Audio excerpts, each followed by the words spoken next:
If you've seen my other videos on programming your Blendtec Connoisseur 825 or Stealth blenders, you'll already know that there are 42 pre-programmed cycles to choose from already on the machine. So why would you choose to create your own custom blend cycles? Well, in this video, I'm going to give you my top 4 reasons why customizing your settings will take your blended drinks menu to the next level, and then show you step by step how to do it.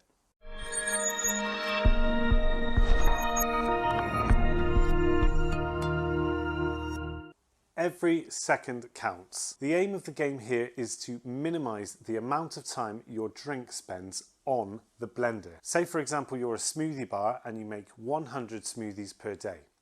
Now each drink you make is just slightly over blended and spends 3 seconds longer on the blender than it actually needs to.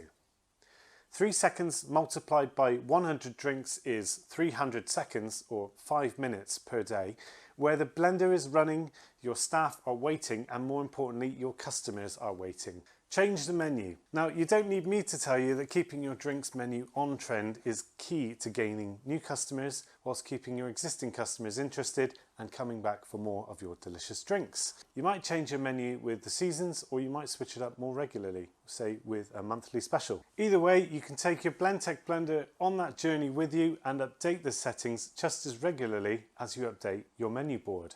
Name your drinks. One of the fun advantages of custom programming is that you can name the blend cycle whatever you like.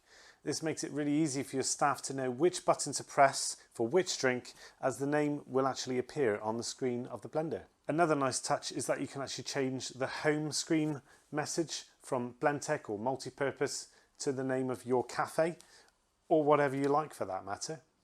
Protect your motor. Naturally, if you cut down on blend times and use an appropriate blend cycle, you'll reduce overall wear and tear to your motor and equipment, and it will keep cooler for longer, especially important on those really hot days. So whether you're an independent cafe or a big high street chain, hopefully now you can see some of the advantages of custom programming.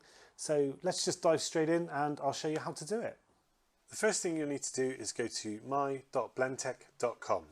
And from here you can create an account, so fill in the form to get set up with your own login.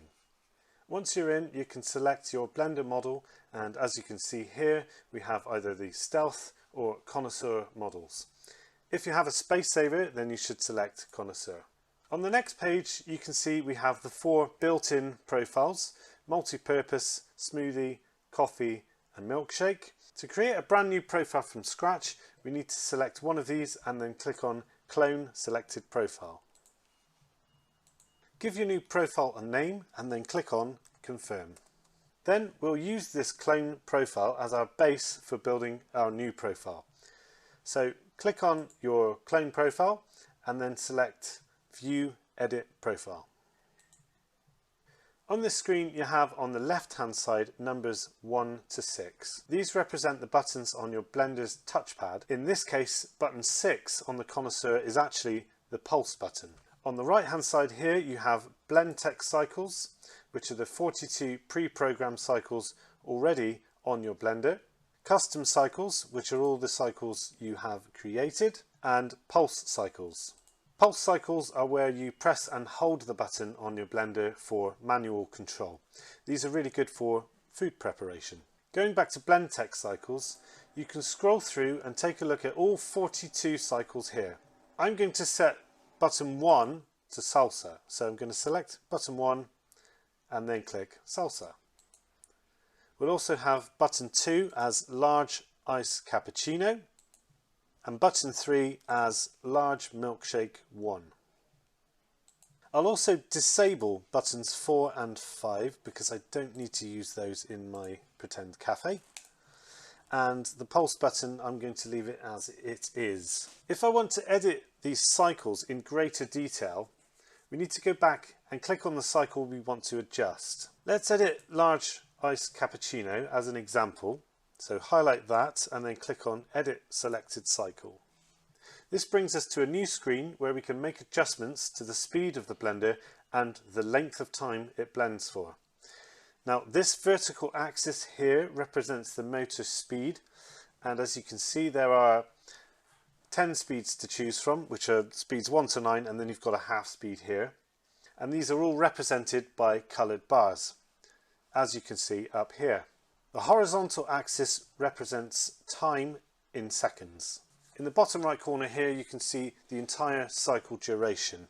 I can hover the mouse pointer to the top right of each coloured bar and I'll see this little double arrow appear. If I click and hold, I can then drag the bar up and down to adjust the speed, or left and right to adjust the time. At the bottom of the page there's another button to add a step. Now this creates a new bar which you can then adjust to your liking. To remove a bar you can click on the small X that each bar has to remove it. Once you've finished, give your cycle a name and then click on Confirm.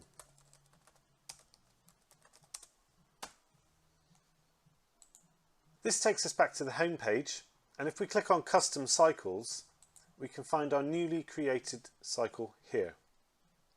Once finished, I can click Save and then Download Profile. The next screen gives you the exact steps on how to get your new settings onto your Blender, so give that a read, but in short, you just click on Download. This downloads a .bpf file which can be read by the Blender. So you need to transfer this file onto a USB flash drive and then we need to upload it to the Blender itself. If the default settings on your Blender are very close to what you're after, then we can just make some minor adjustments. Let's imagine we're using the multi-purpose profile on our Blender already. In this scenario, we're going to imagine that we use button 4 for most of our drinks, but we just need to take a couple of seconds off. Highlight Medium Smoothie 4 and then Edit Selected Cycle. Here we can see that this cycle is made up of 3 speeds and the total cycle duration is 25 seconds. We want to reduce that to 22 seconds. Take some time off of the slow portion of the cycle, or we can take time off of the fast portion of the cycle, or a combination of both. Either way, we've shaved off 3 seconds. Let's give it a new name, and then we can just download this profile as before. Once my new profile has been moved onto my USB flash drive, you'll need to upload it to the Blender. To do so, you'll need to locate the USB port. On the Space Saver and the Connoisseur, the USB port can be found on the underside of the motor. For the Stealth Blender, you'll need a small Phillips screwdriver to access this port. Turn on the Blender and insert the USB flash drive.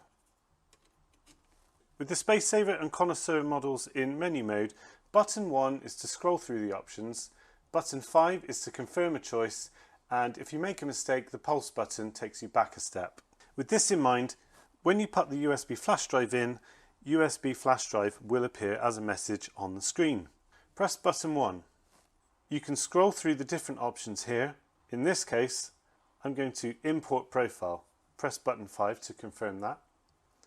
You should now see the file name of your custom profile on the screen of the Blender, so confirm the choice with button 5. You're then prompted to confirm if you would like to import this as your active profile. Button 5 to confirm that choice. And now you can see our custom profile has been uploaded to the Blender.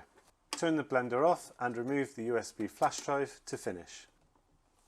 Finally, I want to share some tips based on my own experience with custom programming. The first one is to crush slow and then blend fast. You might be tempted to ramp the motor speed all the way up to maximum, thinking that this will result in a quicker blending time.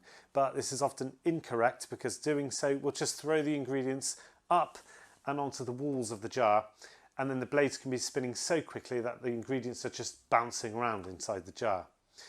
The aim is to have all of your ingredients in the jar hit the blades as many times as possible in the shortest amount of time.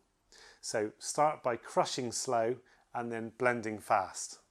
Avoid cavitation. When the ingredients refreeze around the blades, they can form an air pocket. You'll see that the blades are still spinning, but nothing is actually blending. This is a common issue with all blenders and is actually called cavitation. To solve this, you need to use or create a cycle with a variable speed, slow, fast, and so on. This keeps the ingredients moving inside the jar and prevents them from refreezing. This is especially an issue with dairy-based drinks, so watch out for that. If you're blending in the traditional Blendtec jar system, then getting to speed 7 is the sweet spot for finishing the blend.